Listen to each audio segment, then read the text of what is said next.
Why is Americ here? Hey! Hi everyone, I'm Sandrine, Kenny's here, and yeah, Americ is here too. Why is that a bad thing?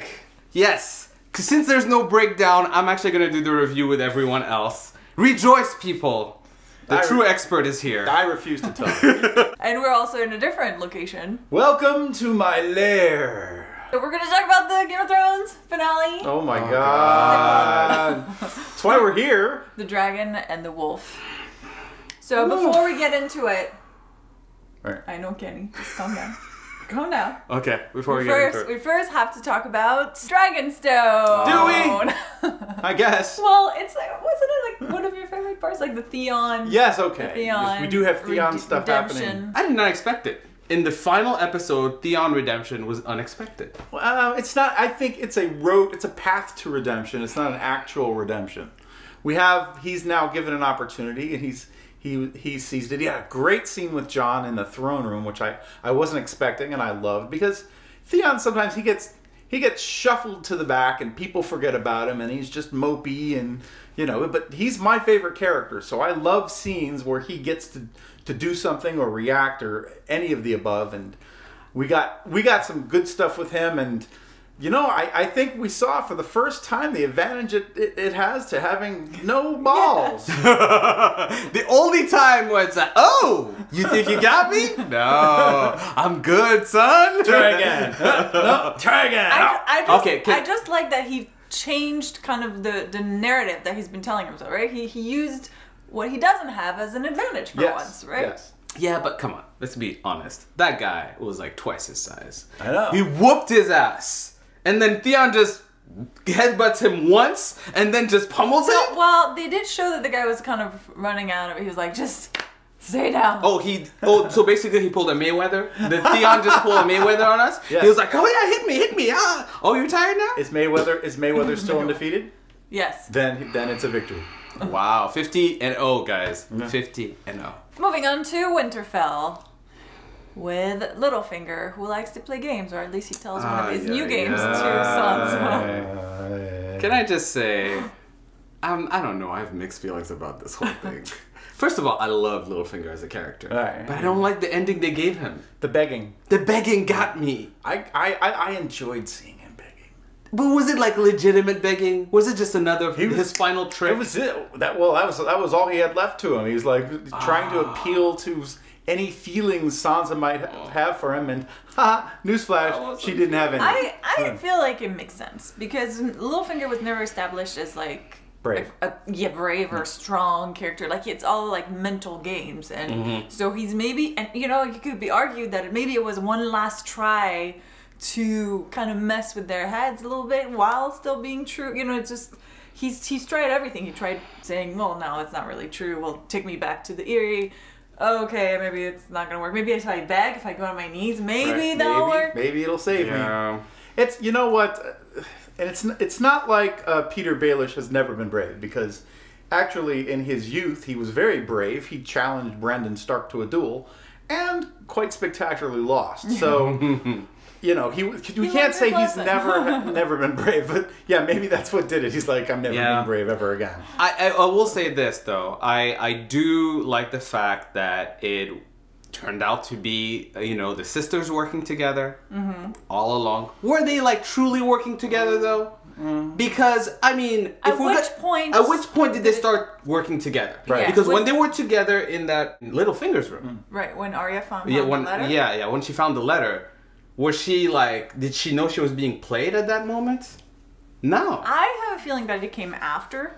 But we just didn't see it? But we didn't see it. I just don't know if it was, after Sansa found the faces in her bag, or if it was before that. There's a moment where basically Arya and Sansa knew that Littlefinger was playing. Yeah, or maybe they played him that moment, wrong. we never understood that moment, when that moment came. Well, because they didn't show it to us. But it was like, it doesn't make sense. Right. They might have put on, because they know because they know Littlefinger is looking at them. Oh. And so they might have kind of built that. Yeah, that makes sense. Because I think that's what you kind of have to buy into if any of it makes sense.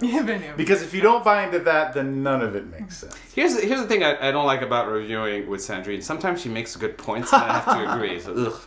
This is terrible. This is distasteful. Distasteful. But- Let's all sing together. It's been a long day.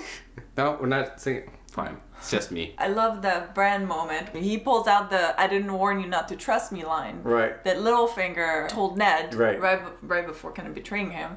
And it's the second time that Bran does that to Littlefinger. He must have been like, damn it, What's wrong with this punk? Yeah. What's this punk? The first time was like Chaos's Ladder. It's like, Sam is at Winterfell. Can we talk about that? Bran is like, yeah, I'm the three-eyed raven. Oh. Cool deal, bro. Yeah. Cool, bro. No one knows what that I is. don't know what that means. Jesus Christ. Yeah, but it was a weird conversation, right?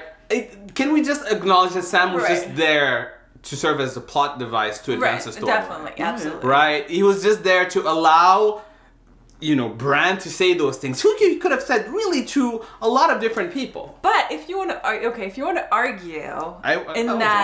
Yeah. Bran maybe in his three-eyed raven way knows what he needs to do in order for certain events to happen the way they need to happen. No. So in that case, he's like, oh, Sam is here. Sam is going to be the ones that will maybe tell Jon. No. So, If Bran was all-seeing, Bran would have known about the fact that the information that Sam brought to him about Jon not being But he's a not Sam. all-knowing. So He's not he didn't all-knowing. plan this out. No. He's the three-eyed raven in training, right? So there are a few things he's good at, other things he's not. So he got some information, he didn't get others. So when Bran got additional information, it allowed him to make more informed decisions, right? So more like, oh, now we're seeing all he this knows thing. what to look for. But here's what I want to talk about. Who called in the last preview breakdown that there was going to be Rhaegar in this episode? Who? Say my name! I love how Americ is like picking the only one thing he thing. predicted and forgetting everything else he got wrong. I just don't. Can we just talk about this? Words. Are we not on Sam and Bran? Are we not on Sam and Bran? Yes. Yes. Was I right about Rhaegar? Did Rhaegar appear, or was that really Viserys with his wig? Oh no, that's true. It looks a lot like That's Viserys. true. I was like, is it? Why is Viserys I marrying know, Lyanna? right? But then again, it was a brother, so wouldn't they look That's alike? true, yeah, they do look alike. But did he have to steal his hairstyle, though? Maybe, Come on. Maybe Viserys stole Rhaegar's This hairstyle. guy- Did you think about that? Oh! Truth bombs. It's true. I really, really love the way they set up that scene where basically we're getting the full reveal. It's a little bit like, all right, good people who are watching this who may not know what's going on in Game of Thrones, let us spell out what's currently going Yes, down. it's very This spelled out. is Lyanna, this is Rhaegar, and now Jon is actually named blah blah. So they're just, it was silly, but I loved it. It was well done. It was just, yeah. I personally liked just the editing style where you had, Bran's voiceover just matching kind of the scene with like Jon. He loved her. Oh, Daenerys opening the door and she loved him, and you have this kind of thing where it's like, it goes on different levels, right? Talk about a truth bomb right there. Yeah. And I love how they're like confirming the whole aunt nephew right during at the that love moment. scene. Oh yeah, it's an aunt nephew. And also, as they're kind of becoming this couple, he also says, he's the real heir to the Iron Throne. Right. So that's kind and of it's like, oh, that's gonna be. gonna How be is bad. Daenerys gonna react to that? Thing is, though, and this is me just thinking with my realism hat, if the wall is coming down, if the dead are coming south, if there's chaos throughout the realm, how much does it really matter who the actual heir to the Iron Throne is? It's whoever has the most power and survives the long night. That's who's going to be the ruler of Westeros. Yes and no. Because ultimately, as we will talk about our good friend Cersei, it's important to just understand that they have to be all aligned. And now, I don't know how well that alignment is going to hold between Jon and Dany when this truth bomb falls in front of them and they find out that they're related, but they love each other, and Jon is actually supposed to be the true heir. Like, how does this play out? The thing is, though, I don't think Jon wants to be a ruler. I think he is by default, but I don't know if he would want to. Like, Dany wants to rule, it seems. Yeah, but that's not even the problem. He wants to. I don't even think that's going to be the problem. Whether he wants to or not, her claim is fully challenged. So short of him saying, I renounce the throne. He might say that. I don't think so. If we want to get into the prediction game early on, What? Homeboy's ready to go. I'm ready to do this. Americ predicts. So here's how it's gonna get solved. Let me tell you how it's gonna get solved. Okay. And they've been telegraphing this a long time. Basically, Dany's like, I can't have children. Second time this has been mentioned in this season. And then it's like, oh, maybe you don't have the full information. And She now, lied. the true heir is really going to be the baby Of Jon and Dany. Ah. You know there's going to be 2 queens and both of them are going to be pregnant. What's up? Oh, yeah, 2 pregnant queens. Do you see when they agree with me? It's Maybe nice. It's nice. the incest baby of Cersei and Jaimie will marry the incest baby of Jon and Dany, and we will have incest king Aegon the 80th, because clearly everyone names their kid Aegon. What if next season is actually a flash forward and this we're just Get out! Americ! Get out! No! When you go too far in your predictions? Hashtag blame Americ. You know, If we do a flash forward next season and Jon has gray hair and Dany looks like a matron, Let me tell you how we won the Great let War. me tell you how we won the Great War. And it's like No! not the craziest thing I've said. Believe you me. Before we move to King's Landing, let's talk about the reveal of Jon's name, Aegon. Aegon The Targaryen. eggeth.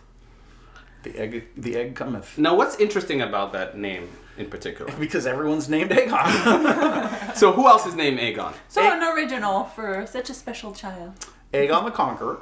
Yeah. Okay. Who You was?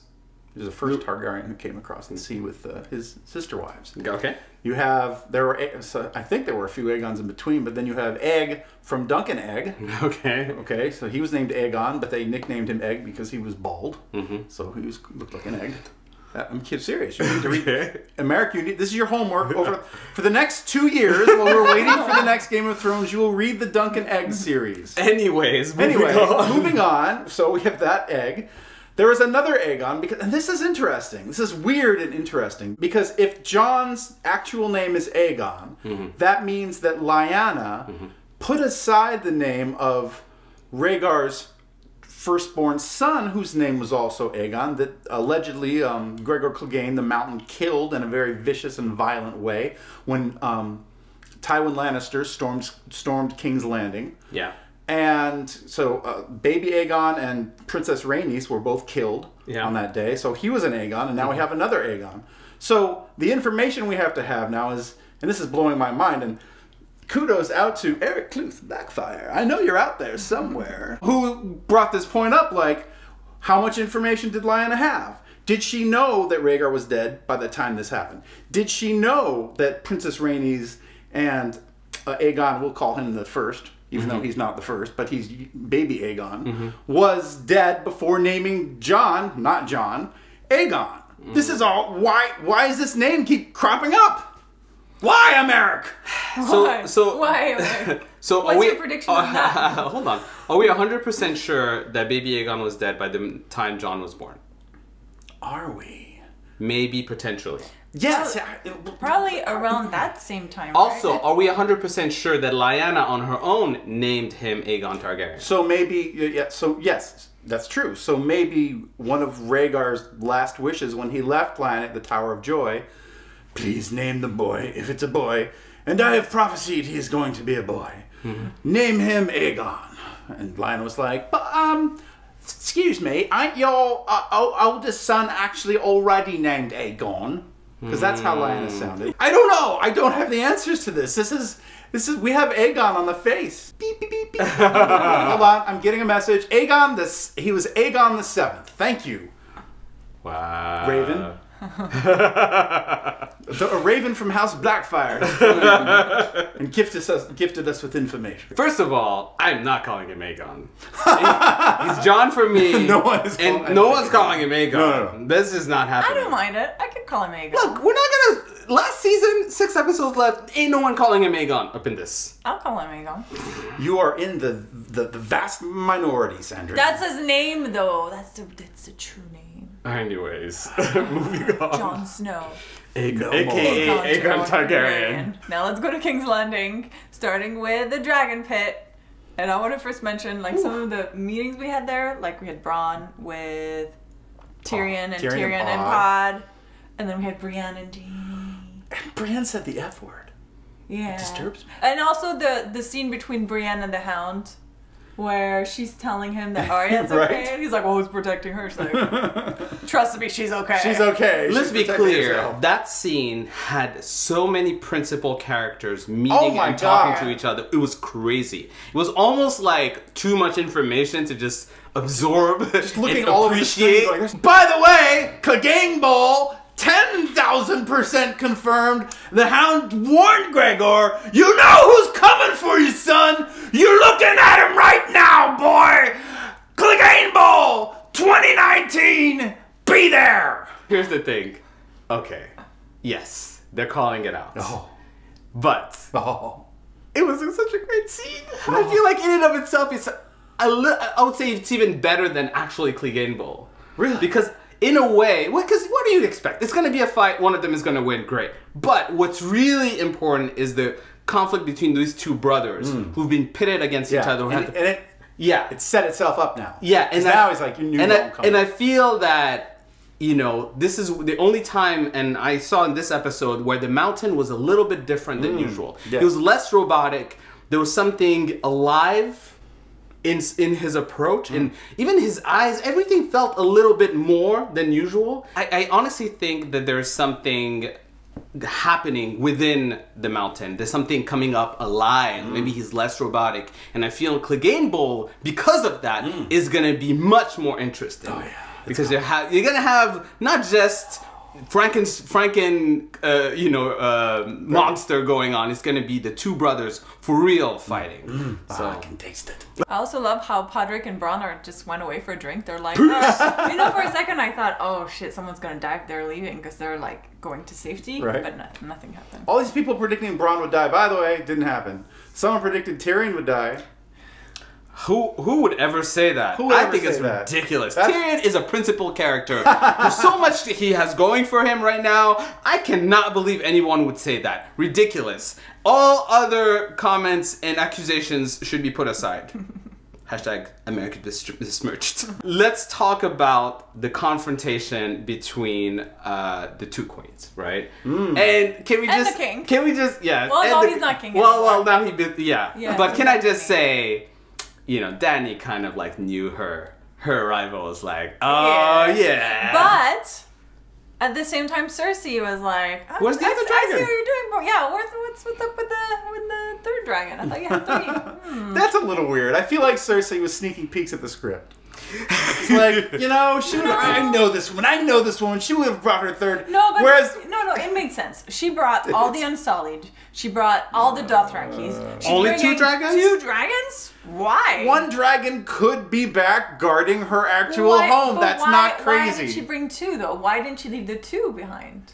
I don't know. Yeah, so that's why she's a little. Yeah, Cersei's not stupid. Yeah. Cersei's not stupid. Like, no one has ever established that. But I do like the fact that everybody has doubts until there's a fucking white coming at you.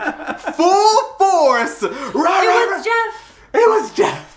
Jeff. So if you guys haven't seen the previous review of these two, they were basically naming him Jeff. You know, Jeff. my name's Jeff. That's what he said his name was. So Jeff was basically coming after Cersei, full force, bitch, I'm gonna get you. And he was this close! Can I just say, the Mountain was like, not the best protector in the world. Not the fastest protector. He's like, And no. Did the Hound maybe let him get a little too close? Oh yeah, the Hound kicked him in her direction. He's like, let me aim this box just right. There's the queen. All right. Fuck you, bitch. Yeah. Can I just say, although White had a really great instinct, let me go for the baddest person in the room. Definitely went for Cersei. I thought that was a great scene. And I love how then it's like a demonstration of like you can kill them with fire. Yes, John. It's like an infomercial. It's like, guy, are you interested in killing a White Walker? Do you have issues with whites in your whites home? in your home? Ooh, what can one do? You can kill them with fire. They should have opened with one of those. Do you have problem at home with your whites?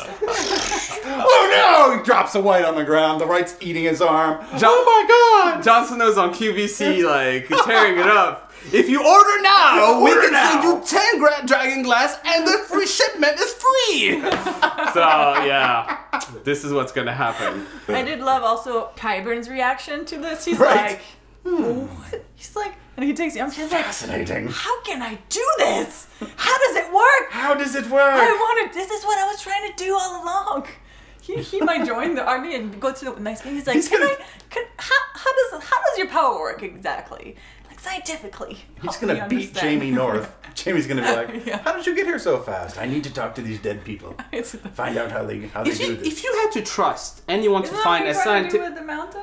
I mean, he brought the mountain. He did back. brought the Yeah, he brought the mountain back. That's what I'm saying. if you had to trust anyone to find a scientific solution to the White Walkers, Qyburn. Well, see, the problem, I don't know if he would find a solution to kill them. He'd probably find a solution to help actually them. make them more. Right, he's on the White Walker's side, Americ. or maybe He's like to control them. Yeah, maybe. He would try to find a way. Like Qyburn, I have to give it up to him. He may be evil, but man is smart. Man is not stupid. So, you know, if anyone can figure it out, he might. Let's talk about our good old friend Cersei and basically her meeting with her brother. How did you guys feel about this? I loved it. It means Jaimie's gone, but here's the thing. They said, and I gotta give them props for this, because they set it up with the Tyrion scene where Tyrion's like, I'm leaving, or kill me. He's like, kill me. And she didn't kill him, so he leaves. So then they do that with Jaimie. I'm like, oh no, this isn't going to happen twice. Yeah. 2 people aren't going to get out alive. Jaimie's dead. She's going to kill him, and then the mountain's going to hack him in half, and he's not even going to protect himself. He's going to look at her like, really? Really? Why? But no, they fooled us, and Jaimie walked, and then he got in a horse and rode north, and yes! Bye. Bye. I did love the scene between Tyrion and Cersei. I think it once again shows that Cersei, as much as, you know, she's the villain, she still has layers. I mean, sure, she was kind of playing Tyrion, but she could have killed him. Yeah. And I think it's just not as easy as, you know, as she wants, or she wants to make it seem. Like, I hate him, and then when she can kill him, she's like, I still can't do it. But let's just talk about the result of that conversation, which basically Cersei, who apparently in a very surprising fashion came out and said, you know what? I take it back. I'm with you. Let's go and fight them.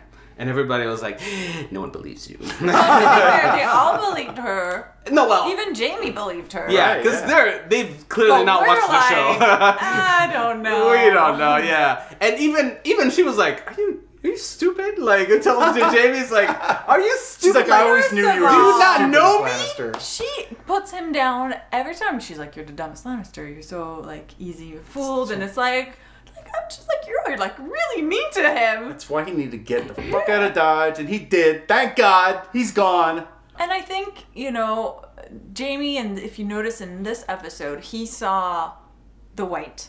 I think didn't he see also Jon denying Cersei's request because he had already promised. Yeah. So they're still being very truthful, and I think maybe there's a part of him that's like, well, I give him my word, and he's like, well, I'm trying, you know, maybe he's trying to be a better person, trying to follow through. No, I don't think that's what it is. Well, when he's saying, I made a promise, it seemed to really affect him when she's like... Yeah, but I don't think it's the promise part that's driving him to just move away. I think it's the fact that Jaimie, for all his faults, fundamentally loves his country, loves King's Landing, loves his people. And when he saw the white, it's the same thing. He probably had the same sort of like moment that he had when he was facing the Mad King, where he was like, I can't let the Mad King do what he was gonna do. Right. I can't let Cersei do what she's gonna do. I have to do what I have to do. Right. And I feel like it was literally short of killing Cersei, he was just, I can't stay here.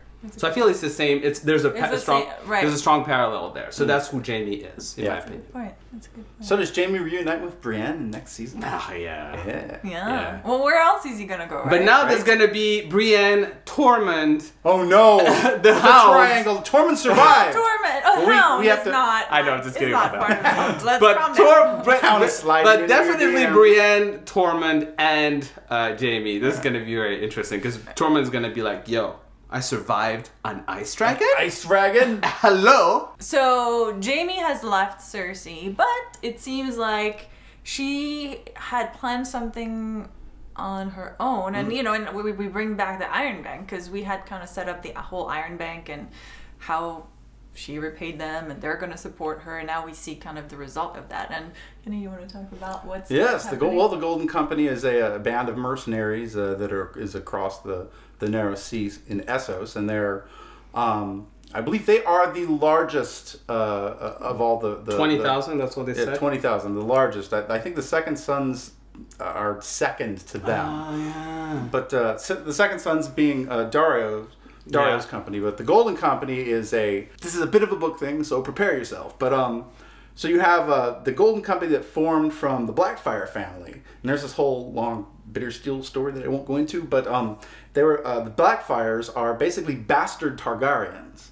So you have Sands who are bastards born in Dorne, and you have Snows that are bastards born in the North. Well, if you're a Targaryen bastard, I don't know if all of them are Blackfyres, but there was one group that peeled off from the main group that was a Blackfyre, and they started this thing called the Blackfyre Rebellion, which ultimately failed, and they were driven across the narrow sea. So most of the people believe that the Golden Company is basically a band of mercenaries, but I think at its core and at its center, you still have a small number of people that believe themselves to be Blackfyres, and these are people who are bastard or rogue Targaryens, and they may or may not have some sort of tie to Daenerys. Now, the tie may be a hatred tie. So if Cersei hiring them to go up against the Targaryens, they may love doing that.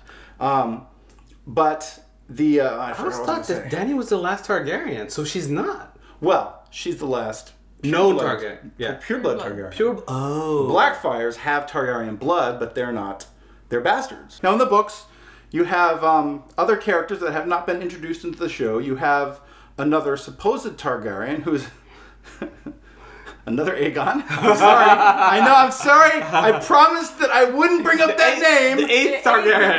The 8th Aegon the 8th. But what does that make Jon? The 7th? Okay. Fine. This is the best. Okay, here's my thing about this entire plan. Let's talk about it from a realism standpoint. And Jaimie actually brought this up. What is Cersei thinking about this? There's no scenario in which up north, if the White Walkers win, they're dead. If the other people win, they're dead. Because unless they can take on 2 dragons, the Dothraki army... That's assuming that they all survive. Like, if you go fight the army of the dead, you are going to get some casualties. So you think that the casualties that... So basically she's rolling the dice. Yeah. She's just running the numbers thinking, well, whoever's left, we can take them. Yeah, and by the time they come back, she might have conquered a lot of, the lands as well. Okay, here's the thing. They don't have to conquer. If they find out that Cersei betrays them, there's no reason why Daenerys can be like, guys, hold on. Before we go and take on the White Walkers, let me just go and burn King's Landing real quick. How would she find out if they're already, fighting the White Walkers? They're going to find out whether they're getting the army that Cersei promised them or not. That's going to be pretty quick. Now, especially now that we have ravens appearing like email, here. Well, no, because if the White Walkers, which we know have passed the wall, I don't think she's gonna be like, yeah, let them take care of the White Walkers, I don't know, at Winterfell, and I'm gonna go run to win King's Landing. Like, she's not gonna care enough, just, to go back. I feel like deal with that. Her plan is based on people not reacting, right? That's fundamentally what it is. Yes.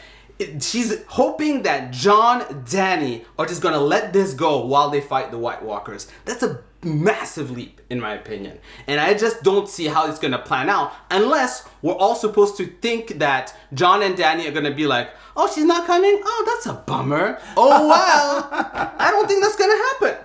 It's not a realistic plan. We'll have to see. If Jaimie agrees it's not a realistic plan. Right, Jaimie took off. We'll have to see what her... This may be the first chance we get to see Cersei's actual strategizing. By herself. Because she's clearly got a plan. She already organized Euron from it. Him stomping off clearly was just part of an act, and he was told to do it. Unnecessary act, by the way. Yeah, well. Completely unnecessary. Yeah. What? Were we supposed to think now she's weakened because potentially Euron is not with her? That was unnecessary. I think that is what we're supposed to believe, though. I think it wasn't about necessarily just making her look weakened, but it was also because they wanted to hide the fact that he was going somewhere, so they're like, oh, he's going back to the... Right. So no one's gonna look. So no one's gonna follow him. Yeah, follow him and figure out what he's doing. Yeah, that's one way. That's a strategic move on Cersei's part, and I think we will see next season. In 2 years or 3 or 4, whenever that. For 10 years. Whenever the show comes back. The show comes back, we'll see. I think we'll be able to figure out what the pacing is by the end of the first episode, and we'll see. How much of Cersei's plan is going to come into view. And I swear to God, if they do a 5-year jump and we have Jon with grays in his hair and kids running around as teenagers or some shit, I'm going to blow a gasket! It's going to be about the kids, man. This next season, I thought it was going to be about the Whites and the White Walkers and all that. It's going to be about the kids. 2 queens, both pregnant. That's going to be the theme in my opinion. That's going to be something. And so we get to Eastwatch. And really, the main thing we need to get out of it is that Tormund survived. Why do you want Tormund to survive so much? Sandrine? I like Tormund. And also, I also thought there was no way for Beric that he was going to die because I feel like he's been resurrected 7 times. And the Lord of Light resurrected him 7 times for what? Just to go get a white with Jon Snow and then kill him? I'm like, no, he's got to have something else to do. Otherwise, that would be ridiculous. That was a very bad plan, by the way. That's overall. Let's just say, well, they got a white and they lost the wall. Yeah, they lost the dragon. And it didn't do what they wanted it to do. It didn't do what it wanted to do because Cersei's already like, fuck this thing. Literally because they went to get the white. The White Walkers are able to cross the wall because they now have a dragon. Tyrion's plans are failing. Here's my beef with what they decided to do with how they brought down the wall. Visually speaking, can we just all agree that was stunning? Oh yeah, that's great. Right? Yeah. So I feel. Dragon. What's the name that we have for the fire coming from the the ice dragon? Shadowfire. Is it Shadowfire? Shadowfire? Shadowfire? Yeah. Did someone say Shadowfire? Shadowfire? Shadowfire? So, in the book, there is a mention of Shadowfire. Yeah. I don't particularly like that name. I'm gonna call it... I shall name this Icefire. Icefire. But it wasn't ice. It was mighty. It was melting. Yeah. It's a name. I'm not saying it doesn't melt. I'm saying it's Icefire. It's blue fire. If I give you the Icefire spell, you're not taking that in Dungeons and Dragons? Oh, yeah. Yeah, you're taking that. Yeah, yes. totally take that, yeah. But anyways, they're bringing the wall down. Tormund miraculously survived for the fans. For the fans. For the Let's call it what it is. But now timing is completely off, right? Because if they didn't have a dragon, I'll be like, okay, well, they're passing. It's going to take them some time. But now that the Night's King has the ability of just flying quickly wherever he wants, things are going to go so fast. Winterfell, you think he's going to hit that shit next? He can hit the Dragonstone in a second. Dragonstone, who cares? He can find Bran. Bran's got a brand on him, and there's going to be a white dragon at Winterfell, and... Ah! Okay. Yeah, I want to talk about the mark because we kept talking about what does the mark mean? Well, will it help them pass the wall? And it's like, no, they just needed to bring it down. Need a dragon. Which is what we kept saying in a lot of our live conversations. We're like, probably end of season, wall comes down. Wall comes down at the end of the season, which wall we comes called down. it. But so now I'm thinking, well, the mark still has to mean something. There is a connection, he can find Bran. Got it. And I don't think Bran's trying to hide. But no, because the previous 3 Iron Raven said that when the the Night's King will come, like he will be there to meet him, and he'll be ready at that point to like deal with the Night's King. So they will meet, or he will have to meet the Night's King at some point. And it seems like there's a lot of prophecies that have like people meeting the Night's King. Yeah, but here's the thing. I feel like there's also the component of the fact that winter is actually here everywhere. That's true. There's the snow on King's Landing. This is their environment. This is where they thrive. So not only can they come and wipe out entire villages, but they can then raise them to be part of their army.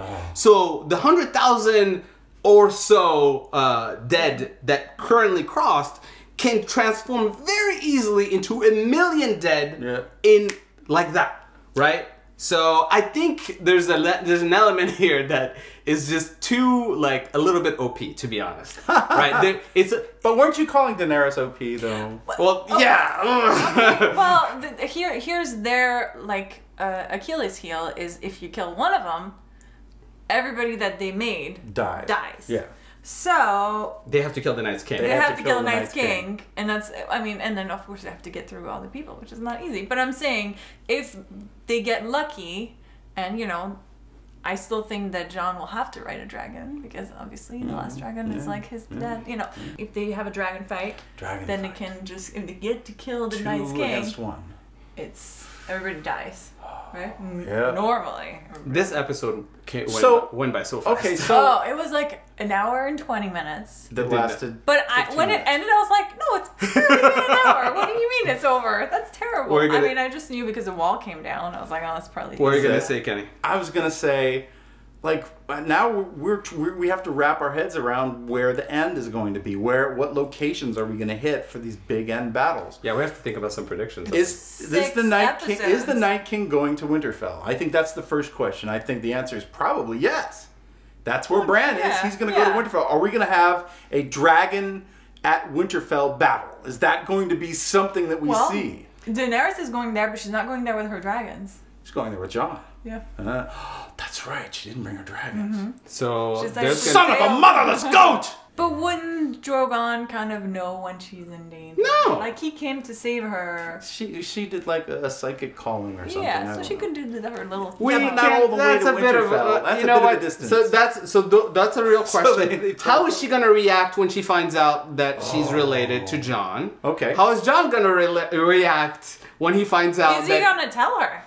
Yeah, I think Bran will do the thing where he tells everyone publicly while everyone is listening. No. For most dramatic she's gonna purpose. It's not gonna be secret. 6 episodes. There's no. It's happening all in one episode.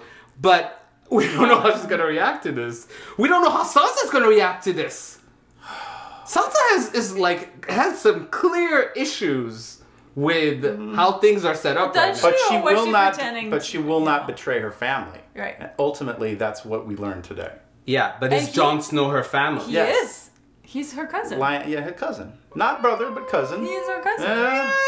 And he's a legitimate cousin. But he has no claim to the potential king of the north. No, he wouldn't be warden of the north. Like she would be the. He would just be king. Period. Yeah, king. King of everything. Yeah. So I mean, it's gonna be crazy. It's gonna be insane. Anyways, guys, we want to hear what you thought of this craziness. What were the moments for you? What were the highlights or the stuff you were disappointed about? Comment below. There's no way, if any one of you say, I predicted Littlefinger would die and no one else, you're lying! You're lying! Yeah. I predicted Littlefinger. And no one else? Anyways, moving on.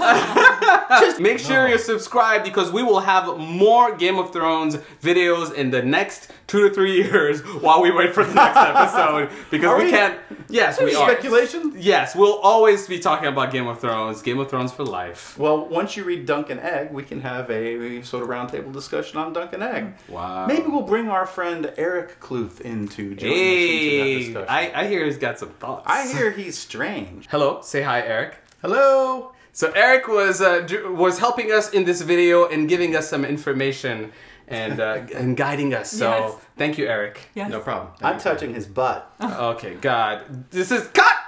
Wait. Where can people find you? Where can people find you? Eric can be found at swagofthrones.com. Swag. I'm also at Blackfyre, the real Blackfyre. He's the real Blackfyre. We're gonna put the links in the description. This is how I got my Blackfyre information. The bitter steel. What's the bitter steel saying? Beneath the gold, bitter steel. Ah, yes, that's a book thing. Go read the books. Read the Hedge Knight series. The Hedge Knight series. Duncan Egg. Got to. Yes. Cool deal. Good. All right. Bye. Bye. So now let's go to King's Landing. Sorry. Wow.